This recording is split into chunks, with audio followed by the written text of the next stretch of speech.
美国国防部五角大楼发言人达纳·怀特宣布，从该国驻吉布特军事基地起飞的飞机在中国基地附近遭受激光攻击，导致2名飞行员受轻伤，并称这是一件非常严重的事件，对美国航空造成了严重威胁，已正式向中国政府提出外交抗议，并要求中国对此事展开调查。美国总统特朗普的律师朱利安尼宣布，朝鲜释放3名扣押的美国人，这将是朝鲜在美国总统特朗普与朝鲜领导人金正恩举行会晤前表达的善意决定。中国工信部发布2018年第一季度国内手机市场运行分析报告。2018年1至3月，中国智能手机出货量为8187万部，同比下降27%。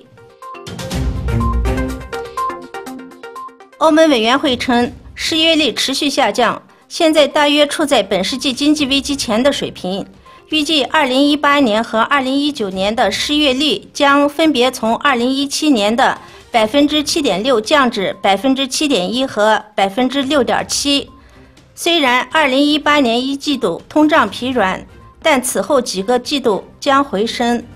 预计2018年和2019年通胀疲软将分别为1.7%和1.8%。5月3日，俄罗斯一架苏 -30SM 战机从号麦米姆机场起飞后不久坠毁，2名飞行员遇难。俄罗斯国防部表示，战机没有受到火力攻击，初步判断可能是由一只飞鸟卷入发动机引起。在希腊总理齐普拉斯访问莱斯波斯岛期间，岛上约2500名居民抗议难民影响其日常生活及社会治安等问题。